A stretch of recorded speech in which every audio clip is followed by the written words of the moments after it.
Hello friends! Today I'm gonna build myself a new computer, and specifically a Hackintosh.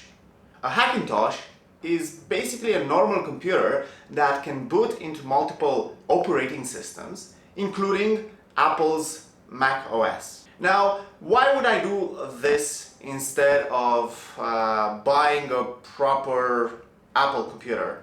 The reasons are multiple. First of all, you get to choose exactly the hardware you want. Second is that you can upgrade this hardware in the future. And thirdly, well, I guess it's a little bit cheaper. For the processor, I picked up an Intel Core i9. It has 8 cores and 16 threads. It's an absolute beast. Even though lately AMD has been releasing really competitive alternatives, Intel still remains the only answer when it comes to Hackintoshing. Since Apple has only ever used Intel processors for their x86 computing needs, it's the safe bet for both current and future compatibility. I also got 32 GB of RAM in 2 sticks. I still have 2 more slots open on the motherboard, so I can upgrade at any time in the future to 64 GB if I feel the system needs it. For the main storage, I picked an 1 TB NVMe.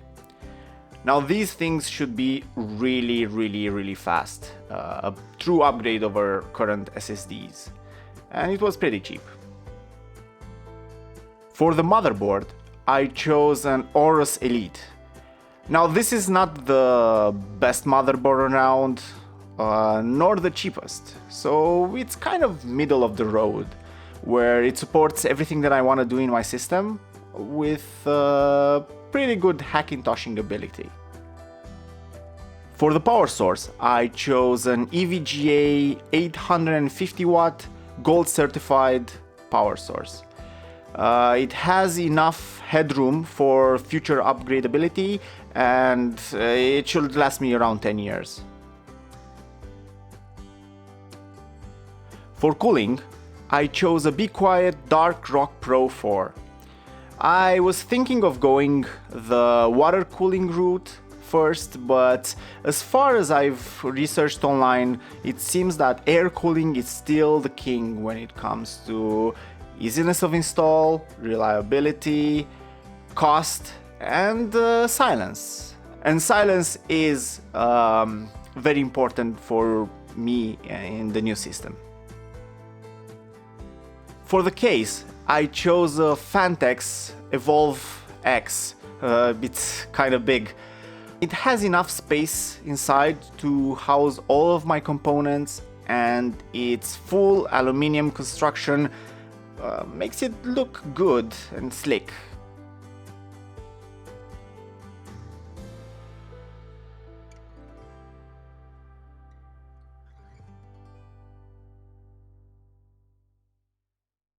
Let's start the assembly. I definitely encourage you to read the motherboard manual before proceeding with the installation. I'm going to install the CPU first. After you remove the protective plastic placeholder, the processor should be easy to place. It goes only one way, so don't force it.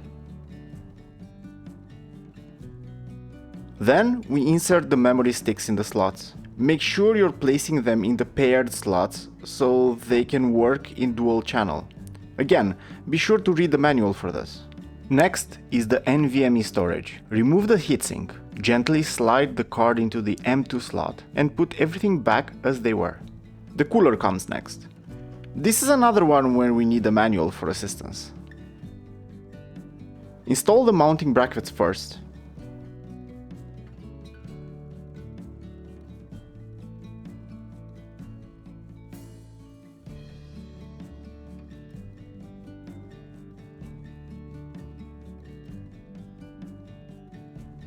Before placing the cooler, make sure you apply the correct amount of thermal paste on the CPU. This is extremely important, as the proper heat transfer between the die and the radiator will not be achieved. Last step is placing the motherboard in the case, and then wiring everything up to the power source. I'll skip over this process though. That's it. Time to see if it works. I connected the keyboard, a mouse, and this monitor. Alright, it's happening, it's happening.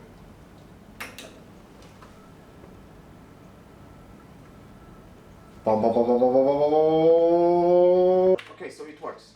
It works!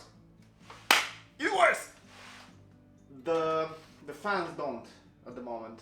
Now we're booting from a USB stick that I've pre-made. Let's see how it goes. And we're done. As you've seen, installing the hardware was pretty straightforward. I'm not gonna lie, installing the operating system took a while and it was a bit frustrating. I came into some trouble with the displaying going through the HDMI port, but I got help from some cool guys from Reddit and well, everything works now. Remember, Apple doesn't really condone installing macOS on non-Apple hardware, so the operating system fights you all through the process. So how did we do? I fine-tuned the components to meet exactly my needs. So now, 2 weeks later, the system is everything that I wanted and more. I got to be responsible with both my wallet and the environment, because I got to use older but still pretty good and functional components. For example, the monitor, the peripherals, and some SSD storage. I am also set for future upgrades. I am looking in the future to get a new graphics card, so all the games will work perfectly on it. Also, the system is absolutely whisper quiet. Performance-wise, this thing is a beast. Geekbench numbers show that it performs faster than Apple hardware that's 4 or 5 times more expensive.